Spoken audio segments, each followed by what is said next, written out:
Happy Friday, good people. Welcome to episode 65 of Stir Crazy. Aren't you excited? Yes, I know you are. I am too. I'm your host, Kim Brown, guys. This is the show where we sit around and talk big shit, but good, positive, analytical, and exploratory shit about news and politics affecting this country and this world. And of course, today is First Nation Fridays, where we aim a laser beam focus on Indian country and all of the news and events that are happening across North America as it relates to the Indigenous folk. And there are a lot of things to talk about this week. Of course, everyone's discussing the big Supreme Court decision that is going to grant a large swath of the state of Oklahoma back into Native control. Does that mean what we think it means? We'll get into that as well. Plus, of course, COVID-19 is taking a devastating effect on Native American people across the country. And we are seeing in states even like Montana, where nearly a third of COVID cases are Native Americans. And of course, that is a disproportionate amount. Why is this still happening, and what is being done to help curb some of these infections across Indian country? We'll discuss that as well. Plus, the Washington football team, really, for the first time in my lifetime, it does appear as though the NFL franchise is taking earnest, legitimate steps to changing their name, to changing their logo.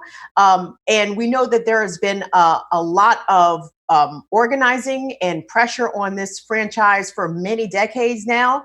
But what was the one thing that got them to change their mind possibly? When they started messing with the money. So we've seen that happen. And now team owner Dan Snyder seems to be, and the NFL also, taking the first honest, earnest steps towards getting rid of that racist and just, it's a racial slur. There's no way around to describe what the Washington football team calls itself. But to begin things, we're going to talk about the big ruling, the federal court ruling coming out of the Dakotas for the Dakota Access Pipeline. Before we get into that, it's time to welcome in our fantastic panel. We got our usual crew here. Everybody's checking in from across the country. We're going to start right here in DC with journalist, organizer, and founding executive director of Crushing Colonialism, Jen Deerinwater, is in the house. We're also joined today with Miwok journalist and community organizer Desiree Kane, and all the way from Cali, by way of Oklahoma, journalist and organizer Johnnie Jae. Ladies, so wonderful to see your lovely glowing faces again on First Nation Fridays. Yeah, awesome to be back as always. Yeah. I mean, I could not wait until Friday came because there was so much news. Like every other big story this week was Native American related. I said, oh shit, we're going to turn all the way up on Friday for First Nation Fridays. So the first place, ladies, we're going to start is with the Dakota Access Pipeline, the federal judge ruling that an environmental impact assessment had to be completed on the Dakota Access Pipeline. And in the interim, they have shut down the pipeline. At least that is the plan. Before we get into our discussion, I wanted to hear from one of the elders. Let me get my lady's name correct. Her name is Joy Braun, and she's from the Indigenous Environmental Network. And this was her reaction when the news came down this week about the Dakota Access Pipeline. Relatives. Oh, wow. Hopefully you guys heard the good news. If not, here's the good news. Is the judge over there in Washington, D.C. ordered that DAPL has to stop the flow of oil while the Army Corps of Engineers does the EIS, the Environmental Impact Statement, on the Missouri River crossing.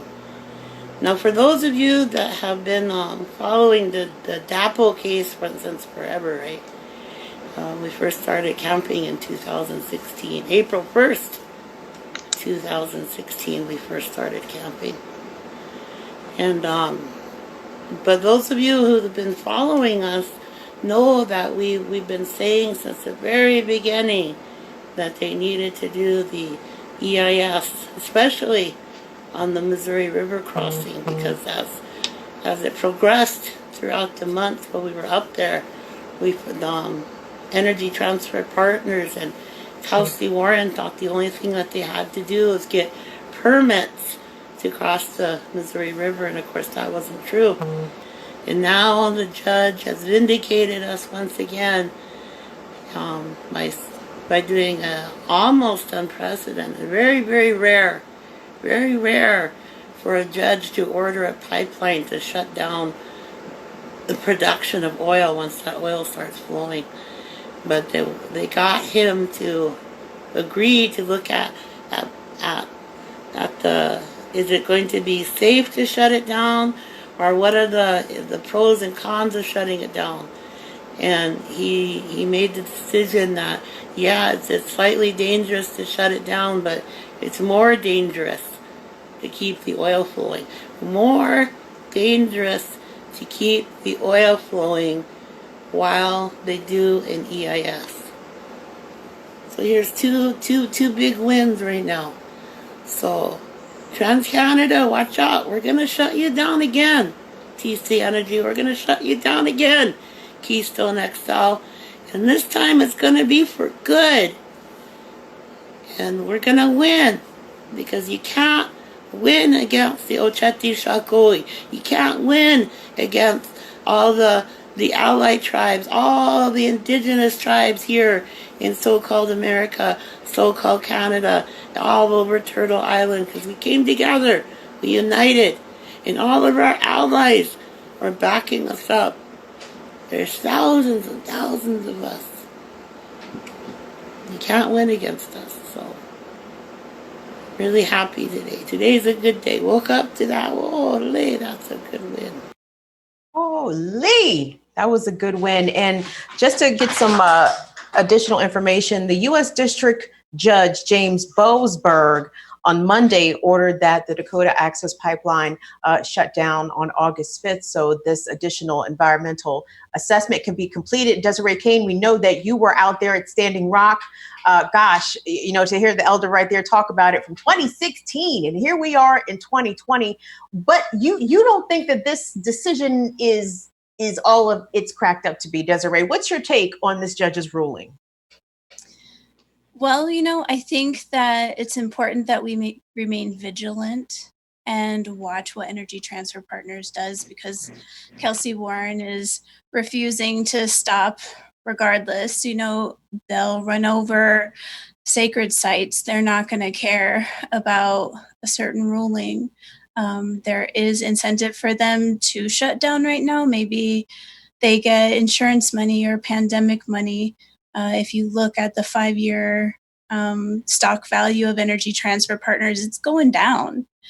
And it's important to remember that in as recent as like 8 months ago, in November 2019, Energy Transfer Partners was seeking to double the output of the Dakota Access Pipeline to 1.1 billion barrels. So part of me is reserved in celebrating too much, because I know that Energy Transfer Partners, one, their CEO is ruthless. He's a racist.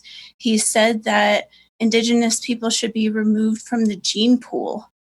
You know, so it's important that we remain coherent in our fight against Energy Transfer Partners as they seek to, you know, just pillage the Bakken oil fields. So I think we should remain vigilant and watch.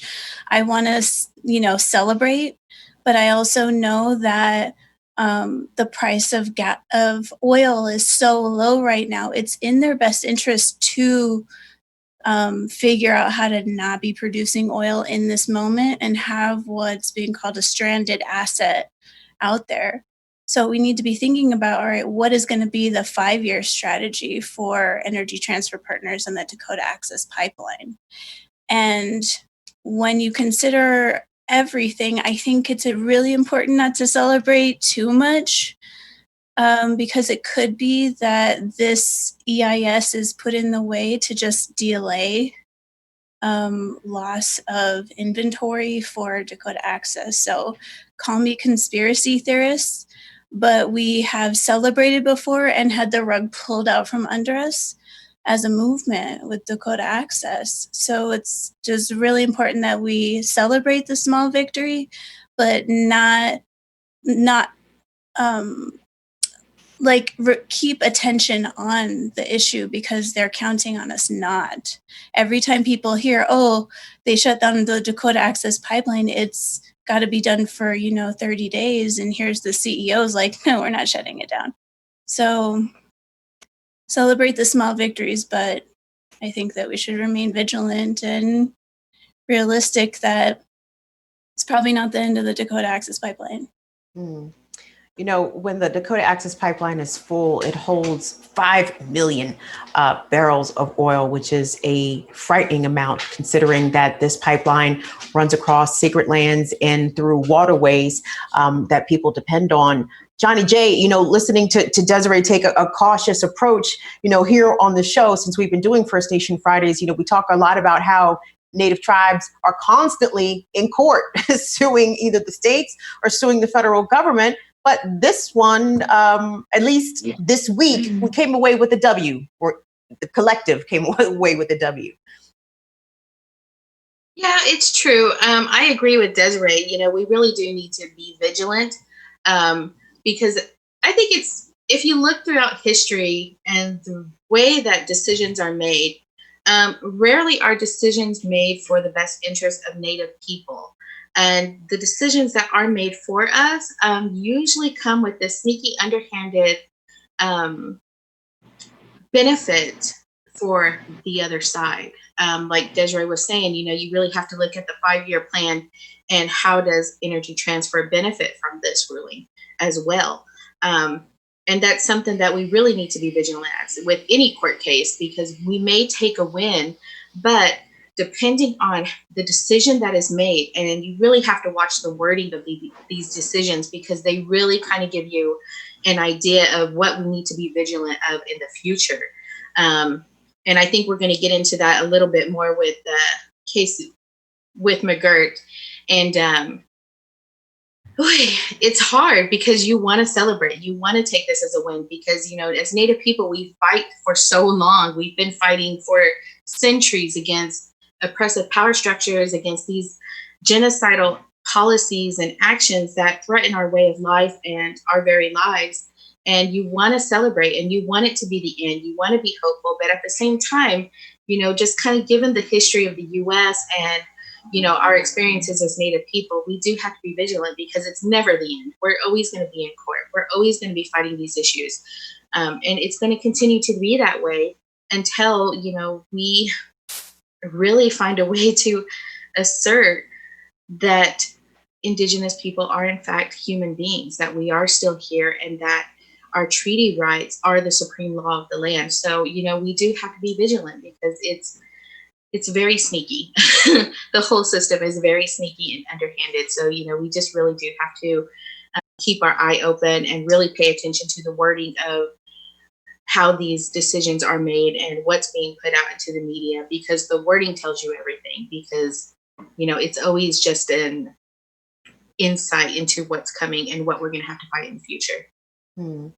I mean, given the fact that this fight has already been extending into, 4 and 5 years, Jen, I mean, I hate to ask an ignorant question as to how long can a corporation drag out this in court, but we know that is probably the answer to that is indefinitely if they so chose to do so. But I getting back to what Jen and Desiree said, I mean, trying to exhaust the spirit and the will and even the finances of those that stand in opposition against this pipeline and the companies that have funded this pipeline and the building of this pipeline. Not only that, but that has the backing of the Trump administration.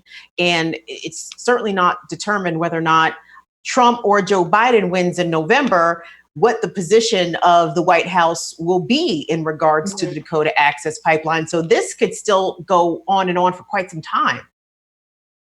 Yeah. I mean, Energy Transfer Partners has a great deal more resources than, tribal nations do. So they can easily keep stretching this out. And sure, it's going to cost them a lot of money in the process, but, even when they're breaking the law, there's no real serious repercussions for them. So, I'll admit, when I saw the DAPL ruling, I got really excited and was like, oh, the pipeline's dead. And then when I got over, the excitement of it, I went, wait, no. Court rulings in favor of Native people or the environment doesn't still mean that it's a real win. And, I've seen this in other pipeline cases and things that I've covered that, these companies really do feel that they are above the law. I mean, the regulatory bodies that are, in place to hold these companies accountable are often filled with people who either have worked in, fossil fuel and resource extraction industry, or they have some affiliation, some sort of financial interest, investments and such. At worst, these companies get a fine, and the fine is usually just such a small amount of money. It's nothing to them. So yeah, I'm excited about Judge Boasberg's ruling. It makes me happy that there's perhaps going to be some legal precedent here, which can help in other cases. But I don't think it's a full win. Well, speaking of court wins, there was a pretty big court decision issued by the Supreme Court this week in the case of McGirt v. Oklahoma. And I am not a legal scholar, so I am not the one to explain this. However, I did find a pretty succinct clip from a media group out of Oklahoma called the Oklahomen. And let's pick it up and get a quick primer on what happened with this very important Supreme Court decision as it relates to Indian country. This decision, major decision from the court today, very specifically applied to a convicted child rapist, a Native American who was tried and convicted in state court for some very heinous acts against a 4-year-old girl. More broadly, it involved whether the Creek Nation's reservation, the historical reservation that the Creeks were given when they were forcibly relocated to Oklahoma after the 1830s, actually was still in existence, whether it was ever officially dissolved by Congress, by the federal government. And the court ruled today in a narrow decision 5-4 that the Creek Reservation still exists, that it never was officially disestablished by Congress. And so this child rapist, Jim C. McGirt, was improperly tried in state court, should have been tried in federal court because his crime was committed within this historical Creek Nation. Couple of things to unpack there, and you can see the Indian territory behind me right there that Chris is referring to. You mentioned Jim C. McGirt. Is it too early to say what happens now on that case with him? His conviction was overturned, as was the conviction of a death row inmate, Patrick Murphy, convicted, I believe, for a murder in 1999, whose case had gone to the court previously, but they deadlocked on it. So actually, hundreds of cases were technically overturned today by this. Any major crime involving a Native American on Indian land, on what was once Indian land, was essentially overturned. If not officially, there will likely be hundreds of inmates that come forward now with new appeals. Pretty stunning. I mean, this seems like really enormous news coming out of Oklahoma. And lucky for us, we've got a pair of Oklahoma ladies right here with us who can give us that firsthand perspective on this. Johnnie Jae, I'm going to start with you. What's your take on the McGirt v. Oklahoma ruling? As the journalist in the segment mentioned, there's a lot to unpack out of this. But let me get your reaction first. There's a lot to unpack, but I can't help but laugh at the pearl clutching from non-natives who think that all of a sudden Oklahoma is going to be thrown into chaos because of this. When really the scope of this case was so narrow. But, you know, I woke up yesterday and I was honestly expecting the worst. You know, they've drugged this decision out for so long, and knowing that they were going to drop the decision yesterday, you know, I was just so terrified. I was expecting a huge loss for Indian country. And then I started seeing posts where they were like, oh, you know, they ruled in favor of McGirt. And I was like, what? I was so excited because it is huge. It's a huge win for Indian country because it asserts what Native people have always known. Oklahoma is Indian land. And I'm so happy for the Creek and especially for the tribes that reside in eastern Oklahoma, because that does mean we now have jurisdiction over our own lands. And I'm just so happy because, you know, the Supreme Court in this case, you know, where they have failed in so many other cases recently, you know, they did their job for us, and they made the right decision because they upheld the treaties, which are the supreme law of the land as stated in our own Constitution. And, you know, I'm just cracking up at the pearl clutching that's going on right now. But, you know, it's not going to send Oklahoma into chaos. It's not going to really have much of an effect for a lot of non-Native people in Oklahoma. Because, you know, the truth is we still do not have the jurisdiction to try or hold non-natives who commit crime on Indian land accountable for that. So, you know, it's not going to affect a lot of people that, you know, aren't natives. But like you said, it does overturn these cases. And that has a lot of people really upset, and, you know, for due reason, because the crimes that some of these people have committed are so heinous, and they need to be held accountable. But I also think that they really need to listen to the Native tribes there in Oklahoma.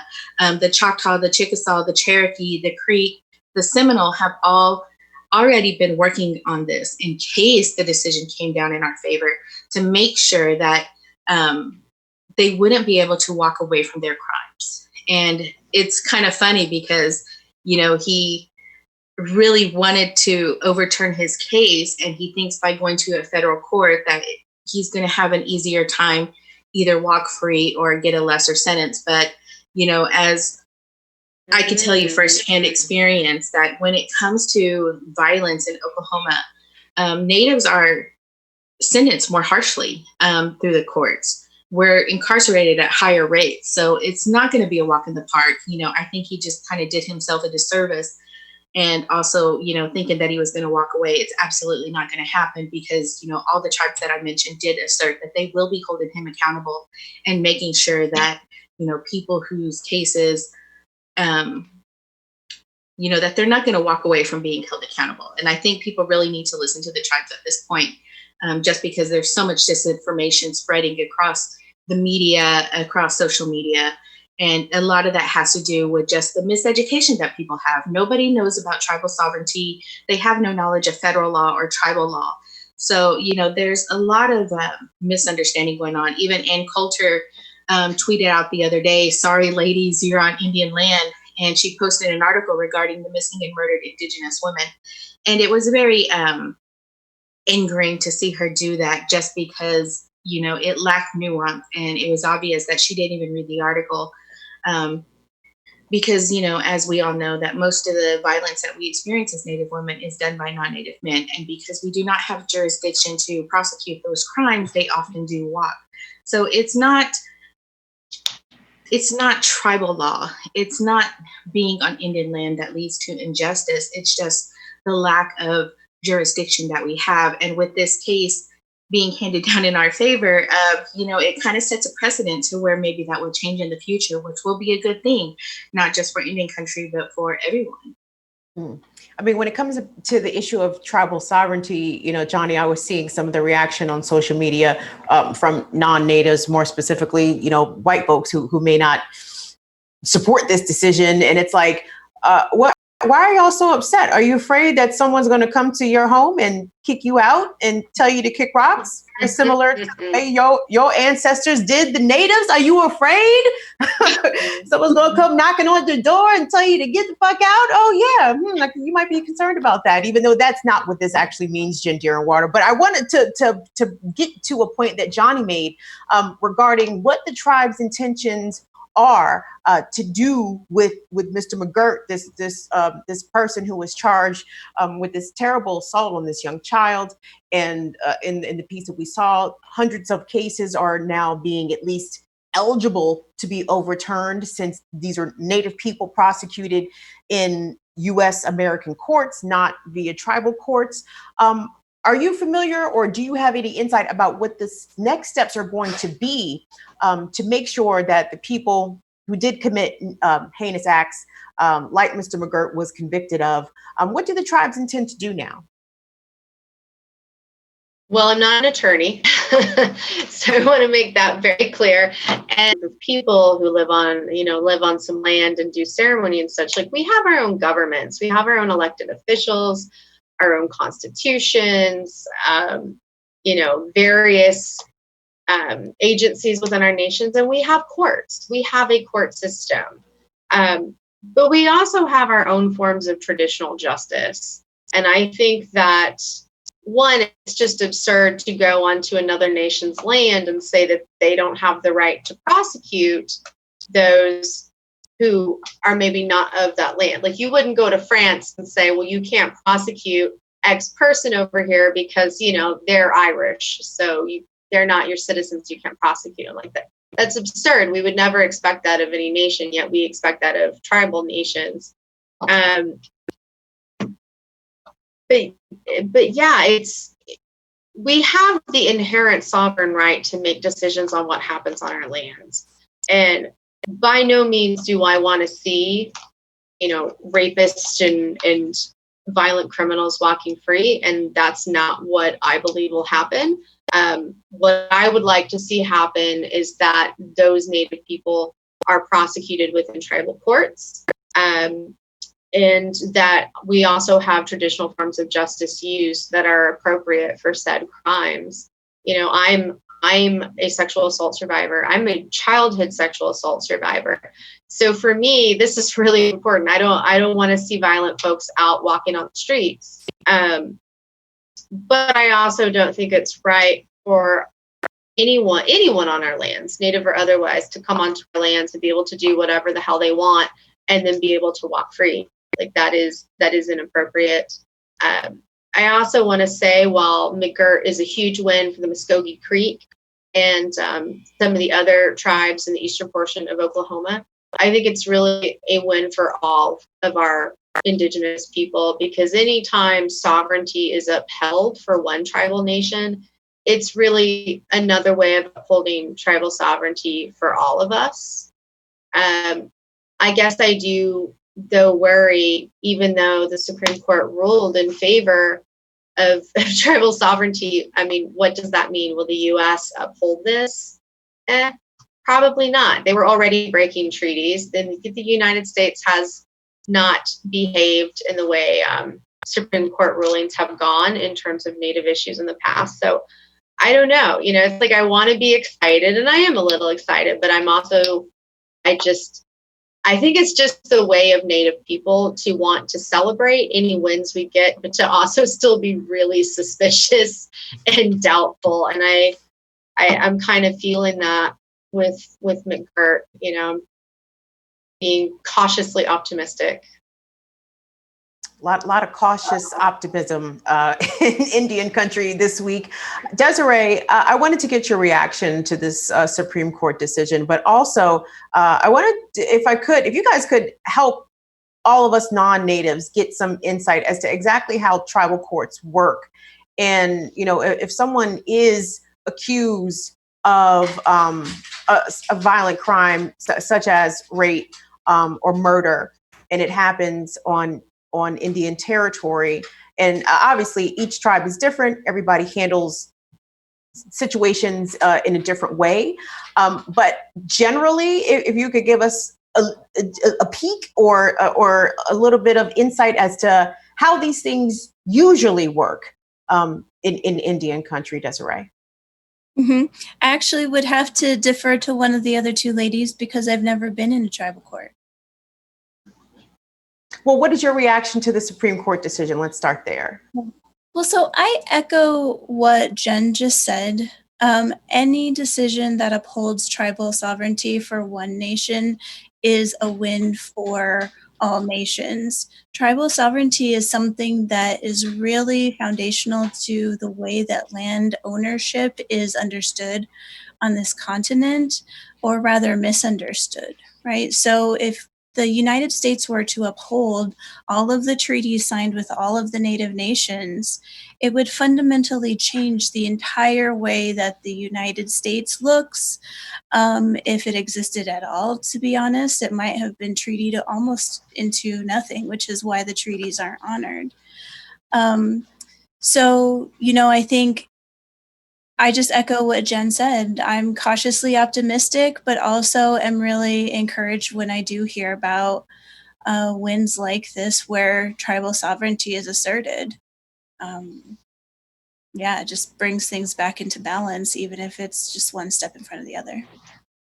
Well, Jen and Johnny, so let's be clear about this, because this is definitely a one-way street, right? Because this is about, for example, if a white man comes into, or a non-native man, let me not just single out white people here, but someone non-native comes into Indian territory and commits a crime, will they be prosecuted by a tribal court or tribal council, or will they be so-called extradited back into U.S. territory? How does that work?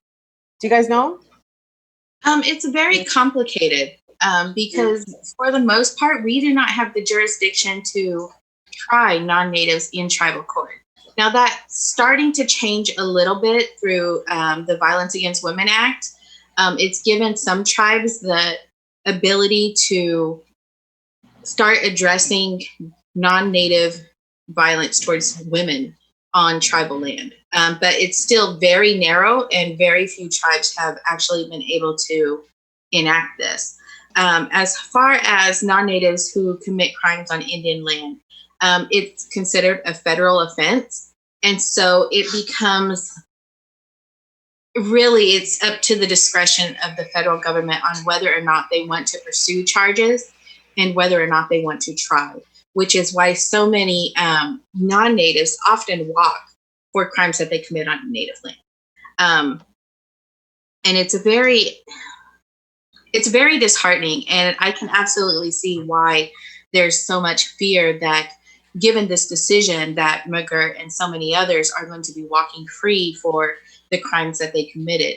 But also, as I mentioned, when it comes to holding natives accountable for crime, it's a different story. Unlike non-natives, we don't get to walk. We are sentenced and judged more harshly than non-natives.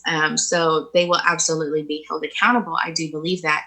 But the question will remain on whether or not non-native people will be able to be held accountable through tribal courts now with this decision. And it kind of brings to light another point in regards to law enforcement, is that many tribes do have cross-deputization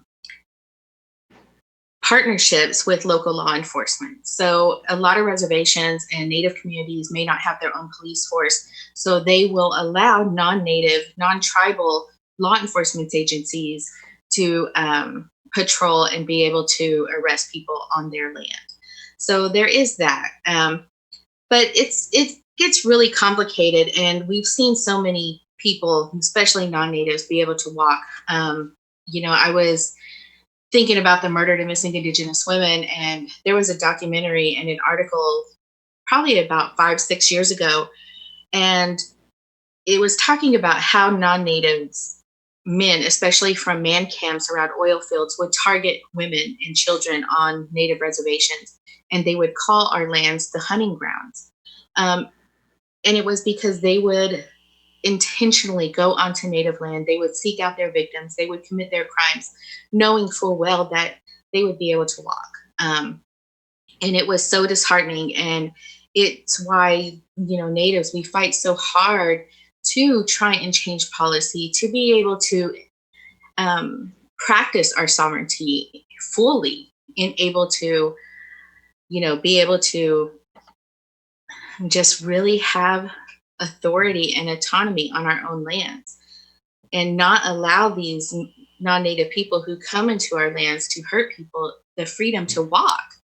Because if you leave it up to the federal government, it's always at their discretion. And that's not a good place for anyone to be, especially when natives are so dehumanized and our lives are not valued by the US government. And it's so easy for them to just dismiss crimes against us and to just be like, well, it's too much trouble for us. It's going to cost us too much money to prosecute. And, we don't have enough evidence. We don't have this. And they'll just let the court go. We've seen this happen to so many people, and it's so disheartening. So I do have a little hope that things will change with this ruling. But also, earlier we were talking about how we need to be vigilant, especially with the wording of this.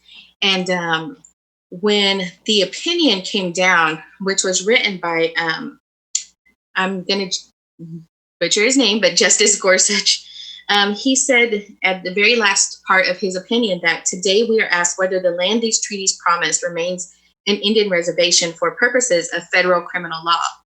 Because Congress has not said otherwise, we hold the government to its word.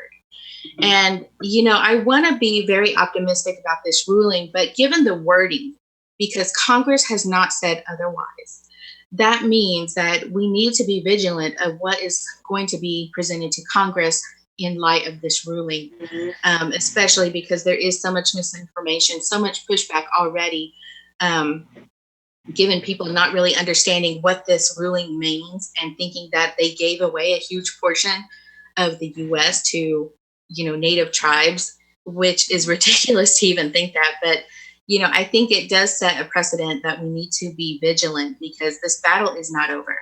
And, I know for a fact that people are going to be challenging this.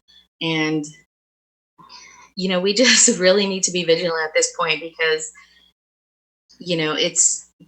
we already know the Trump administration is aiming for Indian country. He's already tried to deestablish the Wampanoag people's reservation and take their land. He's already tried to do land grabs from other Native communities as well. So we do know that right now Indian country is under attack by the Trump administration. And this ruling is a win for us, but I have a feeling that it's going to be a very short-lived victory. Speaking of Donald Trump, President Trump over the 4th of July holiday took his band of merry Klansmen up to the Northern Plains into the Black Hills area to Mount Rushmore, where he gave a speech. I'm not going to call it a rousing speech. It was just a rambling speech in front of a bunch of yokels, who weren't wearing masks, weren't social distancing. It'll be really interesting to see what the COVID numbers are coming from that rally in about 2 weeks. But of course, he was met by a lot of protesters. Native Americans were blocking the roadways to Mount Rushmore and definitely making their displeasure known, first of all, about how this land is still owed to them, ceded to them via treaty, which the United States still owes and disregards all of that. But Mount Rushmore was created in sacred space. And also the architect of Mount Rushmore was a sympathizer, if not a full-out Klansman, his damn self. But I wanted to take a look at some footage, really, really good piece here put together by filmmaker. His name is Brett. I need to look at my paper again. I can't call his name, but I'll say it again after we air this clip. But he interviewed Nick Tilson from Indian Collective, and it was some good pictures that came out of Mount Rushmore. Let's take a look at that. Awadakiapi, Nick Tilson, Amachiapi, Tranteo Washte, Nape Chuzapalo.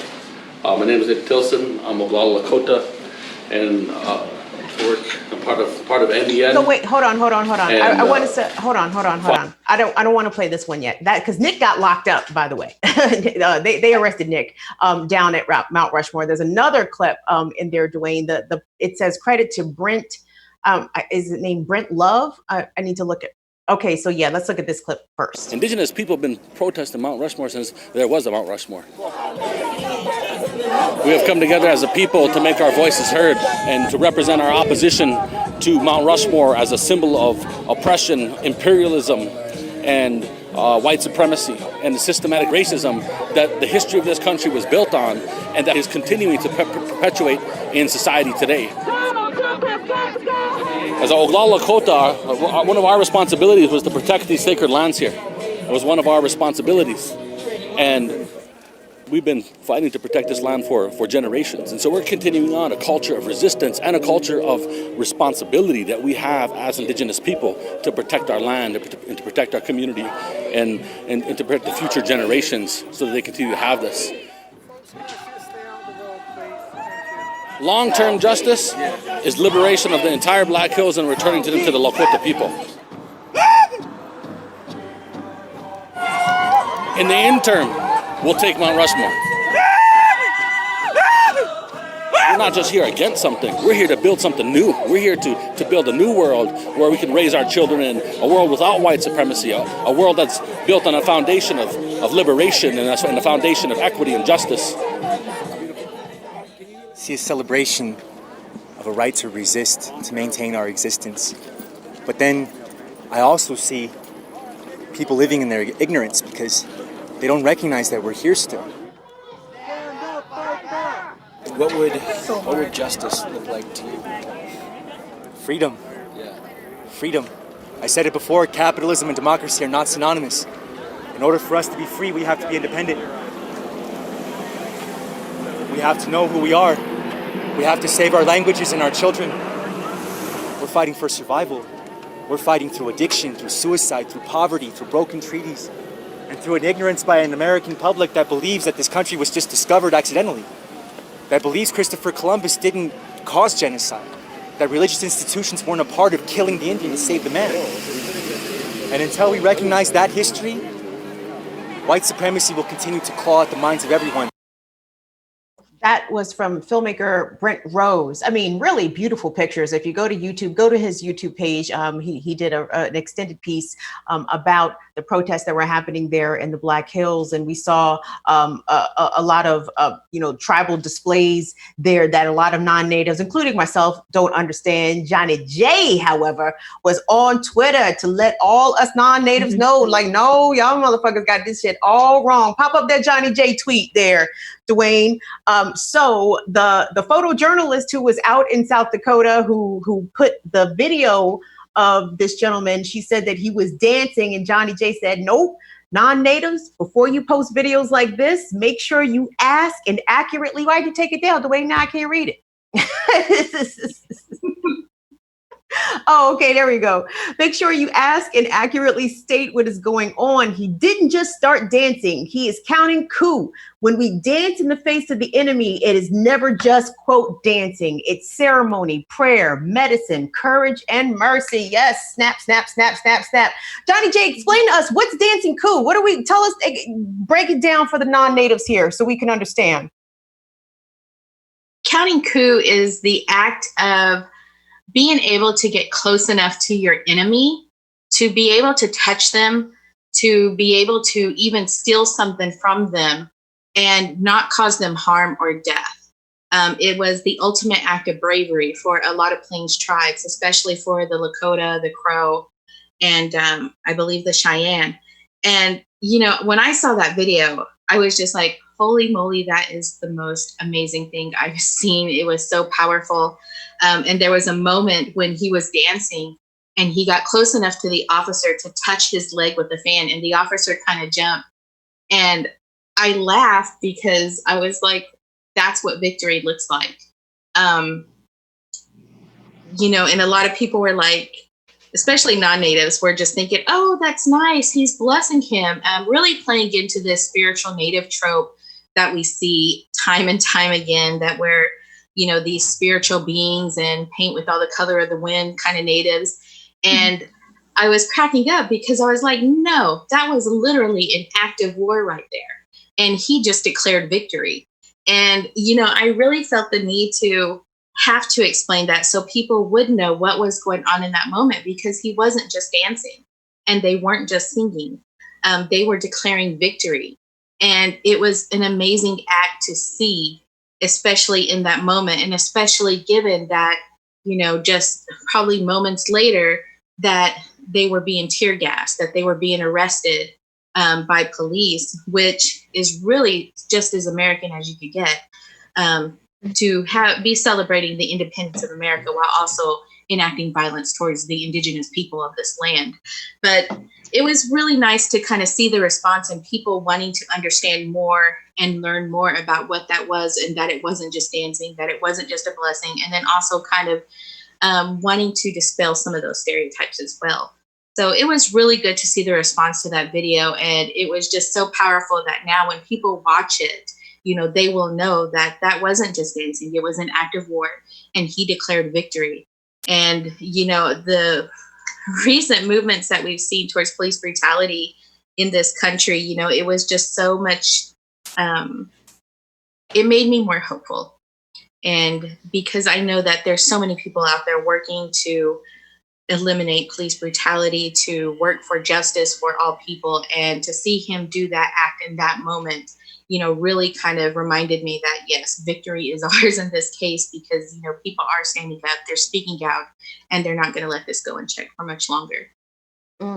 Well, as we saw Nick Tilson there speaking at the beginning of the clip, Nick, along with about 20 other people, were arrested that day for the protest. They faced a myriad of charges, but Nick was bailed out of jail. There was I think there was a bail fund that people were able to donate to, and they were able to amass some resources to get Nick and the other protesters out of jail. And the same day he came out of jail, he addressed his people via Facebook. This is from the Indian Collective. Let's take a look at that.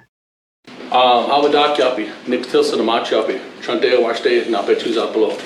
My name is Nick Tilson. I'm of Lakota, and I'm part of NDN, and father of 4, and just got out of jail. And I want to give a special thank you to each and everybody that was supportive over the past few days, and for everybody, especially everybody who participated in the action that we took to defend the sacred Chisapa. It was a powerful day to be there amongst our Black Hills and amongst our land for our people at this time in history, and it was a feeling of empowerment and liberation. And any of you that were there, you felt that, you got to feel that feeling. And there's not many times that we get an opportunity to feel that sense of power and that sense of liberation. And I think it's because we were in the Chisapa and we were in the Black Hills and we were amongst our ancestors. And as far as I'm concerned, it was a successful event. It was a successful demonstration of our voice. We let the world know and reminded the world, who the rightful owners of the Black Hills are.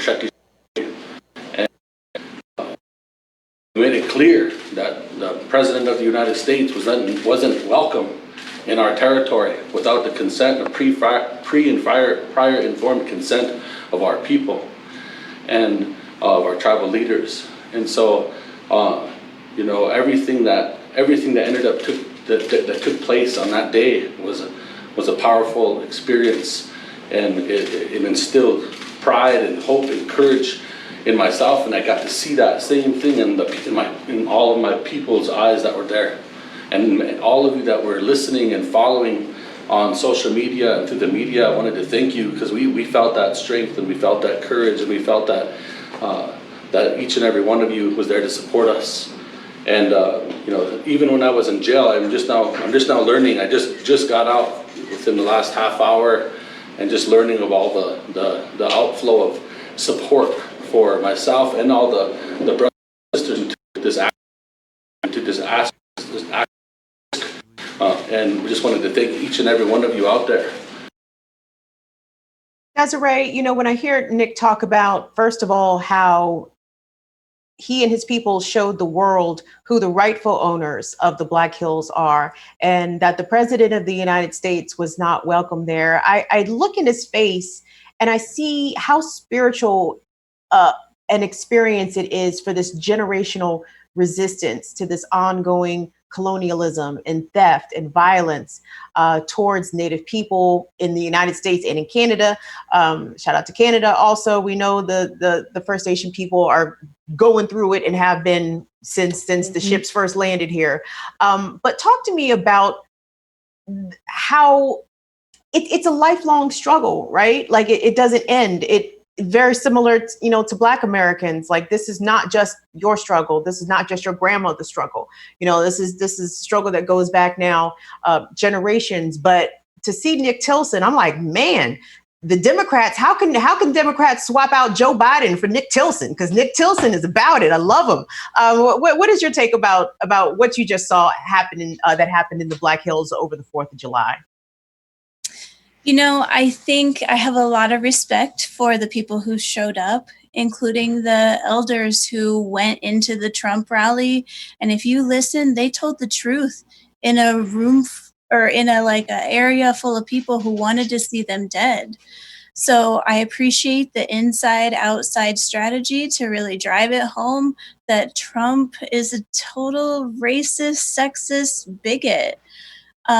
And asshole. And so I just have a lot of respect for anyone who decides to,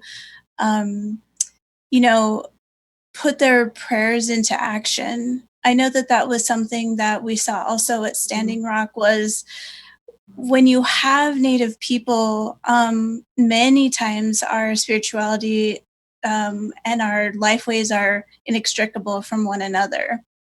So when I look at Nick Tilson and I look at other people who go to the front lines, I understand that is a level of community defense that takes a lot of bravery and prayer behind it. It's something that, it does take a high level of internal spiritual development to go out onto a front line and put your body in the way like that. So I'm always grateful. And, I heard that they raised like $2.4 million for that bail fund. The Indian Collective has been doing good work in the face of this pandemic as well, offering grants for Native-run organizations to keep folks afloat. So I really, I just commend the work that they're doing and was praying for them that day, watching all of that go down because I think most folks have seen loss of land as something that is hurtful if you're a Native person, and being separated from lands is really hurtful. I know that the Oceti-Sakowin people have said the Black Hills are not for sale. And in these types of protests, when Trump comes to visit, that he is trying to sell the Black Hills. They are trying to drill the Black Hills. All of that extraction, it's still happening. So there's a lot that's being said that it's important to listen to people from that nation, like Nick Tilson, who are working on things like economic development for Indigenous people and who are really looking at creating alternate systems for Native people that work because they're built by Native people. So I was really encouraged to see it. And, we've talked on this show now about how to be cautious and maybe celebrate the small wins, but don't, celebrate too much. Just like Johnnie Jae said, watching that guy count coup, my heart was singing. And I can remember also seeing that out on Standing Rock during the conflict over the Dakota Access Pipeline was people counting coup. And if you ever get to witness that in person, it is the most powerful moment you can possibly witness, perhaps in your life, to see an Indigenous person count coup on a police officer. That was badass. So that's what I thought about that. I thought it was so good. That was a win to celebrate. Wouldn't it be awesome if we had somehow we could have like this, surreptitious mission from Native folks to tell Donald Trump, hey, we want to do a blessing ceremony on you, wink, wink, wink, and then get close enough on him and count coup on his ass. Like, is that a good strategy or no? I don't know. Jen Deerinwater. I mean, Trump is so arrogant. He wouldn't know what the hell was going on. He'd be like, look at me. The natives, they love me. Just like the blacks, they love me. They love me. Look at me. They're giving me all the blessings. Yeah, I could see him saying something like that. That would not surprise me in the least. Something I want to throw out in there as we're talking about, what happened in the Black Hills is that, this was happening over 4th of July weekend. That's a holiday to celebrate American independence, and in particular to celebrate the Declaration of Independence, which is one of the foundational documents to American democracy. But this document also refers to Native people as merciless Indian savages. So for me, watching Lakota folks and other folks standing up in the Black Hills like that, it's not just about, oh, Trump was coming to visit this one time. Like it's taking on American democracy. It's taking on a system of settler colonialism and genocide. It's saying that you don't get to call us merciless Indian savages. Like, fuck you, basically. Which is also, I think that, we had another pipeline win, which I don't want to go into too much because I know we're running out of time, but the Atlantic Coast Pipeline, that was a Duke Energy and Dominion Energy project, and that was going to go through parts of my ancestral lands and was going to be part of a larger sort of Central Appalachia petro hub corridor that the gas industry is trying to build. And Duke and Dominion said, it's just not worth it. We've had too many delays and so forth. Well, some of those construction delays are because of our people, Native and otherwise, who went out on the front lines to fight the Atlantic Coast Pipeline. So when I see anyone standing up and taking that kind of action, Native or otherwise, in the face of the American government, that gives me hope. It helps my heart feel better, and it can be effective. I mean, the ACP, can we say that, Duke and Dominion would probably have already built it by now if people hadn't physically gotten out there and stopped it. So I think that, yeah, we need to be there for our frontline folks and understand and respect that, yes, there is a tactic of going through the courts and lobbying your lawmakers and such, but being there and physically taking that stance of hell no, you won't do this is not only a form of liberation and justice, but it's also a very effective tool to stopping the oppressor.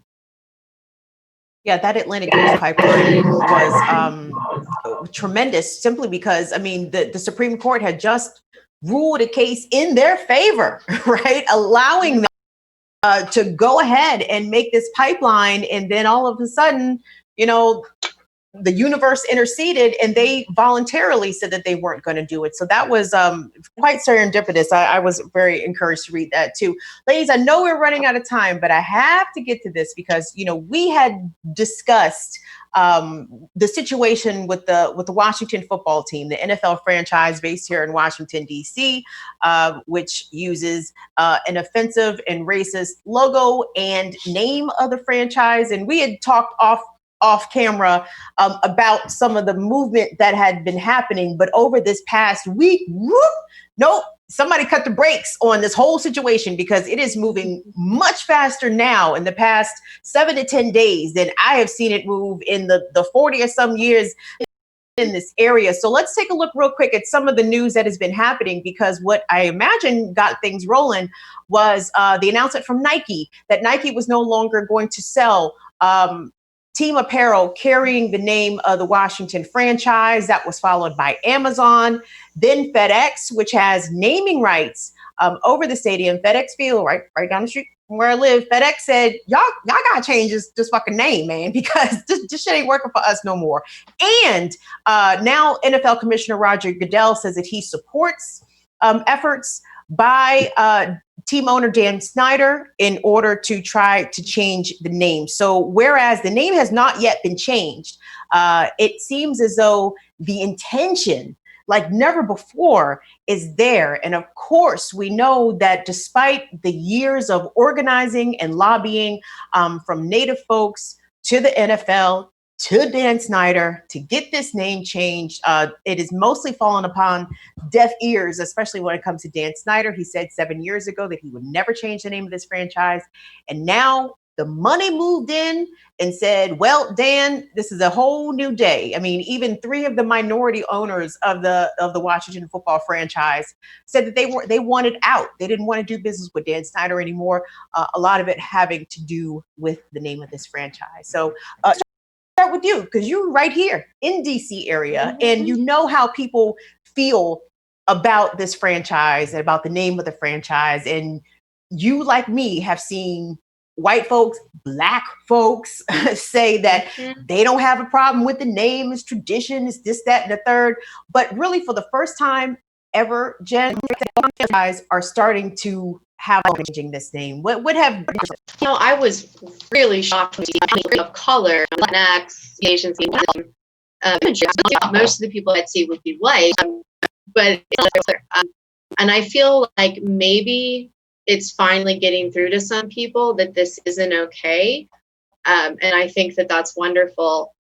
But, we have seen some people online say, oh, well, instead of calling it the R word, let's call it the Washington Warriors or things like that. And like, for me, that's not it. Like, yes, I want this name gone.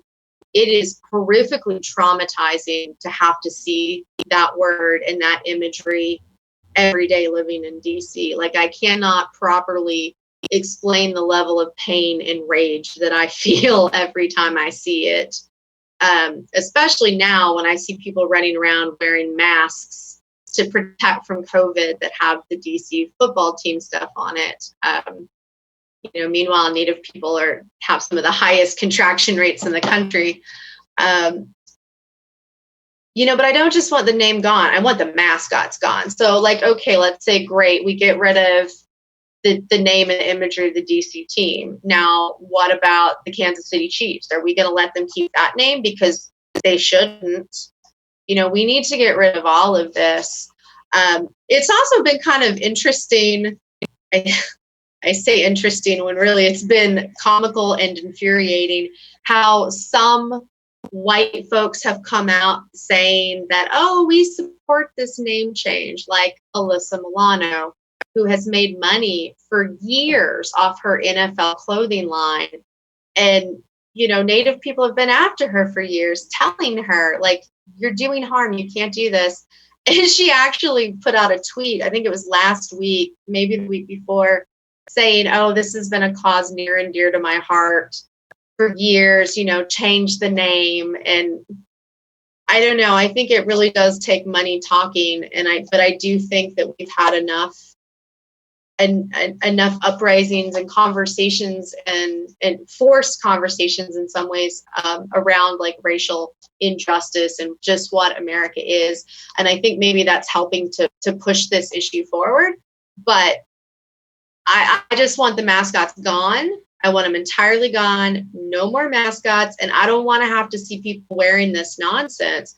Like, I think what folks don't understand is that for DC in particular, not only is it just a hate word, but this is the city where many of the decisions to take our land, to try to undermine our tribal sovereignty, to kill our people, this is where a lot of those decisions are made. So every day when I have to go out and see people covered in this hate speech, knowing that it's a white man of this incredibly racist football team that had to literally have the federal government force them to integrate Black players, something else a lot of people don't know. But like, to have to see that every day in this city it's infuriating. But I'm really feeling positive about getting rid of this damn name and mascot. Desiree, I wanted to get your take because Johnny, I'm gonna let you go last because when Jen talked about Alyssa Milano, I have watched you eat Alyssa Milano's ass all up and down Twitter for the past couple of days. So I'm gonna let you close this out. But Desiree, people are, first of all, I want to ask, what is it about this moment that is facilitating possibly, hopefully, this change. I mean, the representatives from the Washington football team say that they hope to have a name change in effect by the time the season starts. Of course, with the whole COVID pandemic, who the hell knows when that's going to be? But from my perspective, it's less about, Dan Snyder, the team owner, finally coming to his senses and doing the right thing. But why has it taken the corporate dollars that have supported this franchise and by default this racist name? Why is it taking the corporation, the FedExes, the Amazons, the Nikes? Like, why did it take y'all so long to figure this out? I think, it's a capitalist entertainment endeavor. And the way that you fight capitalists is you attack their money. It's as simple as that. There's been pressure campaigns going on I was out protesting in 2015, the Cowboys versus the Indians. And because I agree with Jen, I want to see mascotting gone. And so, it may seem like it's all of a sudden. And in some ways, I do believe that we owe this moment to the long-running fight against mascots, and particularly this team. But we also owe it to the movement for Black Lives because of the racial understanding of white Americans with power who are bought into this capitalist entertainment endeavor. That's when the corporations start paying attention, is when their money starts getting hurt. So we have the timeliness of America having a veil lifted around racial inequities, systemic inequities. And you also have this long-running fight. And because Indigenous folks and Black folks and the communities that we share, we're all united around it, I think that we owe some of this moment to the movement for Black lives, right? So I remember last year, one of their tickets was it was more expensive to get a cup of Starbucks. And I was like, this enterprise is going down. It was just a matter of time. So I think what tipped it was there's a broad support for a big community of Black Americans who understand how blackface works. And so thereby folks are starting to understand how redface works. And they're like, we got problems with the NFL. So I think, we'll continue to see Indigenous Peoples Day pop up in place of Columbus Day. I think we'll start seeing statues come down. I think we'll start seeing mascots come down. We'll see school curriculums start getting updated. It's a really hopefully beautiful moment for the United States to really advance the political and social understandings we have with one another because of what's happening kind of all at the same time. Mm-hmm. And I just want to hear Johnnie Jae chew out Alyssa Milano, because she is so problematic all the time. And I'm just like, Alyssa, why are you like this? Just shut up. Just go away. I totally agree. It's so funny because I saw her tweet where she's like, this is an issue dear to my heart. And I'm like, since when? We have literally been asking you for years to stop selling merchandise with not only, the Redskins gear, but also for the Indians, the Braves, and anything that has Native mascots. And she has constantly come back, well, I have a licensing deal. There's nothing I can really do. But then you see Amazon, you see Target, you see Nike, you see all these businesses now who are refusing to sell merchandise at risk of losing their NFL licensing, but yet they're still standing up to do the right thing. And yet here's Alyssa Milano, who claims that this is an issue dear to her heart, who will tweet, we need to change the name, we need to end racism, but yet she's still profiting. Just last night, I shared a screenshot from the website because I wanted to see, because I thought maybe she pulled her merchandise without anybody knowing. But no. And I'm pretty sure that she's really relishing in the money right now, because that seems to be her focus. It's not so much that she's for justice or that she's for change. It's that she's for the spotlight and for money. And how she keeps getting a pass, because she has been so problematic, not just to the Native community, but to other communities as well. But yet she still gets a pass. And her podcast is so perfectly named, because that's her whole attitude towards any marginalized people. Whenever she messes up or she's engaged in racist, harmful behaviors, is sorry, but not sorry. And it's so ridiculous, But going back to what Desiree was saying about this moment, we owe part of this moment to Black Lives Matter. And when I started seeing like the news that they were thinking of changing the name finally, it really hit me when George Floyd's little girl said, "Daddy changed the world," because he did. Because Natives have been fighting this battle for 80 years, over 80 years now. And, it's such a battle to get our voices heard on this matter, to have corporations. We've pressured Nike, we've pressured all these companies to stop selling merchandise with the name until they change the name. And we've always been either met with silence or refusal to do so. And so we really do owe it, a lot of this, to Black Lives Matter for creating this awakening and this, and even if it's performative, because we all know in this capitalist system that right now there's a lot of performative actions being made in regards to racial justice, with companies sending out these statements like, "We support Black Lives Matter, we support justice." Meanwhile, the experiences of Black people within those corporations has not been fair, or anything that would be even close to what they're claiming they want their brand to represent. And so, it may be performative, but, that's aside the point, because now they're starting to realize that we have buying power, that it's not just the CEOs, it's not just these corporate, it's not just big money that has the power to make these decisions. It's us, the people, the citizens, the everyday people who have the power to create change, to really affect their money. And that's why, they're starting to realize like, oh, as long as we continue to engage in racist behavior or enact racist policies within our corporations, within our businesses, then we're going to continue to lose money. We're going to continue to see pushback. And we can't have that, because, in these current times, everything is about branding. And so, I don't care why they're making the changes. I don't care if it's performative at this point, but because the change is real. The Redskins, they will be changing their name.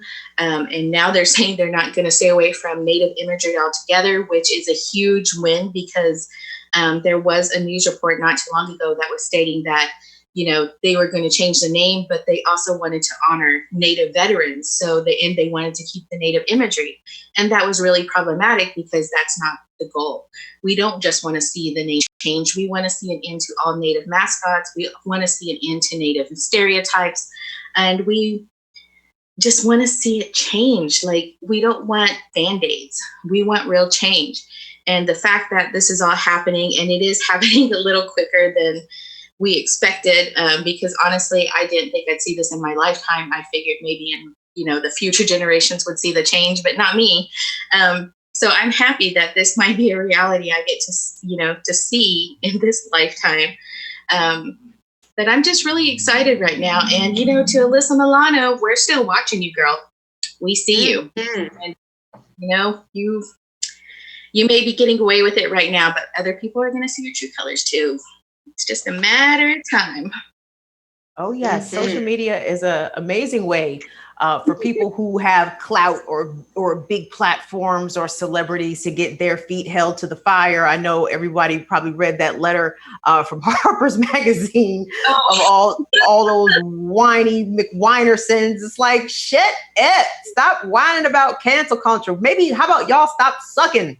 And maybe we will reconsider canceling you. But guys, I want to thank everyone who hung out in overtime. It's actually 7:16, so we did go a little bit over our usual hour, but I'd like to thank our fantastic panelists, Jen Deerinwater, Desiree Kane, Johnnie Jae. This is First Nation Fridays. The next one will be on the 24th of July, so please be sure to come back and join us where we are breaking down issues and news that concerns Indian country, because it's important, damn it, because we live it on their land still. So we need to be aware of news and happenings and the plight of Native American people and First Nation Canadians. So I'd like to thank you, ladies. Thank you all for being here with us again. I look forward to this so much. So thank y'all so much again. Yeah, thank you. And quickly, I know we're over, but tomorrow, Politics and Prose, 6 o'clock Eastern time. This book, Disability Visibility, edited by Alice Wong. I'm one of the contributors in it. This month is the 30th anniversary of the Americans with Disabilities Act. So join us tomorrow, 6 o'clock Eastern time. Just Google Disability Visibility and Politics and Prose, and you'll find the link. Politics and Pro. Are you guys going to be in DC doing this, or is this a virtual event, Jen? It's virtual, yeah. Oh, okay. Yeah. So Alice is based in the Bay, but myself and Rebecca Coakley, the other contributor that's speaking, we are both DC based. Brilliant. Okay, guys, look up Politics and Prose. You can find the virtual event there. That should be something that you definitely want to check out. Shout out to the disability community as well. Gang, I'm Kim Brown. You have a fantastic weekend. And don't forget, the coronavirus is still very much out here jumping on people. So please be sure to wear your masks, stay out of large crowds, wash your hands. Don't believe the hype that the Rona is just a small little thing. Nope, the Rona is exploding in Florida, Texas, Arizona, and in a bunch of states across the country. So don't think that you are better than coronavirus, because chances are you are not. So just keep that in mind.